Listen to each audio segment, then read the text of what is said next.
Le damos la palabra a Antigua y Barbuda, embajador Sir Ronald Sanders. Antigua and Barbuda has the floor.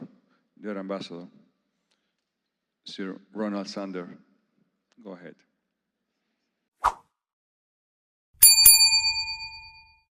Thank you, Mr. Chairman. Mr. Chairman, Antigua and Barbuda comes to this General Assembly with hope. That hope is grounded in our conviction that despite its challenges, this organization serves the people of the Americas and remains essential to our hemisphere.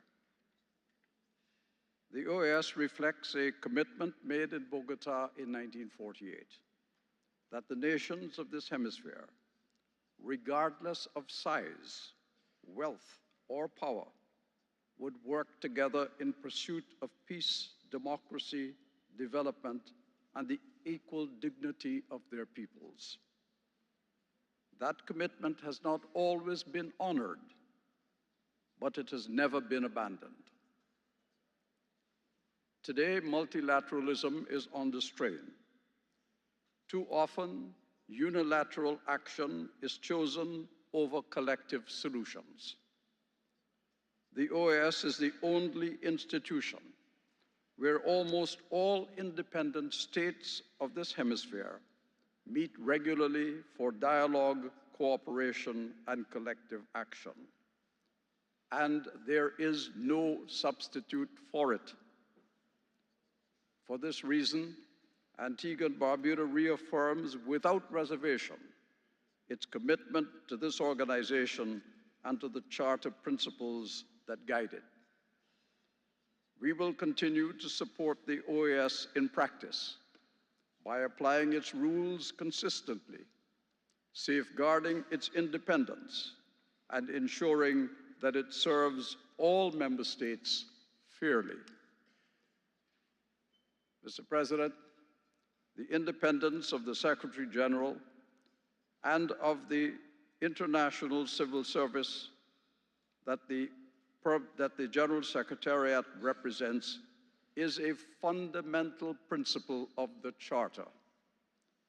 It is essential to the institutional balance of this organization and to its ability to serve all member states impartially. Of course, accountability is equally essential. However, it must be exercised through established mechanisms and in accordance with the Charter, the general standards, and the collective decision of member states. Mr. President, we must also address the financial condition of this organization. The regular fund is under significant strain. Its reserves intended to protect against unforeseen shocks have been depleted. To maintain basic operations, the General Secretariat has relied on limited internal cash resources. The approved budget ceiling for 2027 is $95.6 million. In real terms, this is lower than the organization's budget 15 years ago. The proposed 2027 program budget increases funding by approximately $2.5 billion over 2026, largely to address inflation and cost of living adjustments. It does not address the $16.7 million in unfunded and underfunded needs identified by the General Secretariat. Nor does it restore the reserve subfund or resolve the gap between mandates and available resources. Mr. Chairman, Antigua and Barbuda supported this budget to ensure continuity of operations, but not because the budget resolved the organization's structural financial challenges. Now, we respect the collective process that produced the budget, and we recognize the fiscal constraints faced by many member states.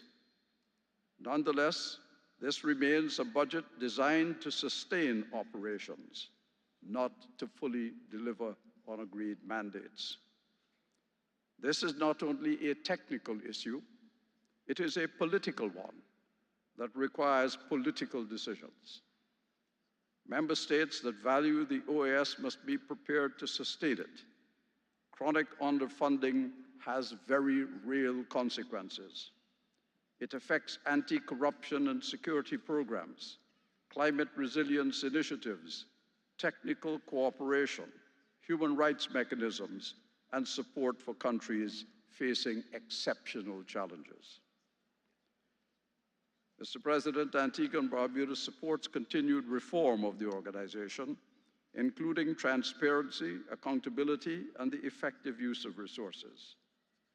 But reform must strengthen the organization as a whole and proceed through the procedures established collectively and jointly by member states. The people of Haiti continue to face unacceptable levels of violence and insecurity. Women and girls in particular remain at grave risk. The Haitian authorities have requested international security assistance. Antigua and Barbuda therefore supports the United Nations authorized gang suppression force and all efforts to restore public order. The international community, particularly countries of the Americas, must also act in a coordinated manner against transnational criminal networks operating in Haiti. We must disrupt drug trafficking, illicit financial flows, and money laundering that emanates from Haiti.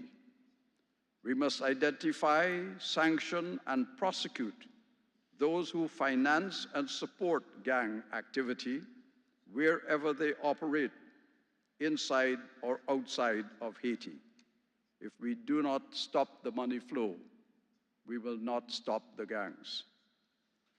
Greater attention must be given to maritime surveillance, coastal monitoring, and border security, because the flow of weapons, ammunition, drugs, and criminal actors into and out of Haiti must be disrupted.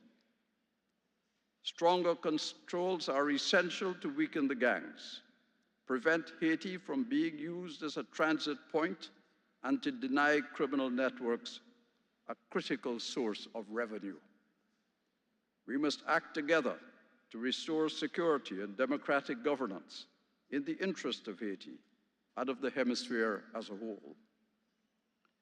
Mr. President, the most valuable asset of this organization is this permanent forum for dialogue that it provides.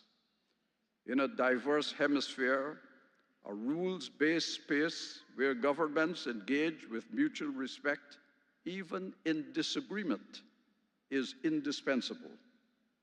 This forum should be strengthened, not weakened. Antigua and Barbuda values this organization and believes it can do more for the peoples of the Americas. But doing more requires an OAS that is consensus-driven, adequately financed, accountable, modern, and responsive.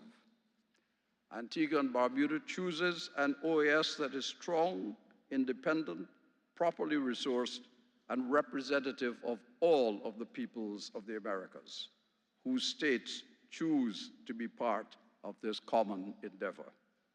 We believe, sir, that this is the right choice. Thank you.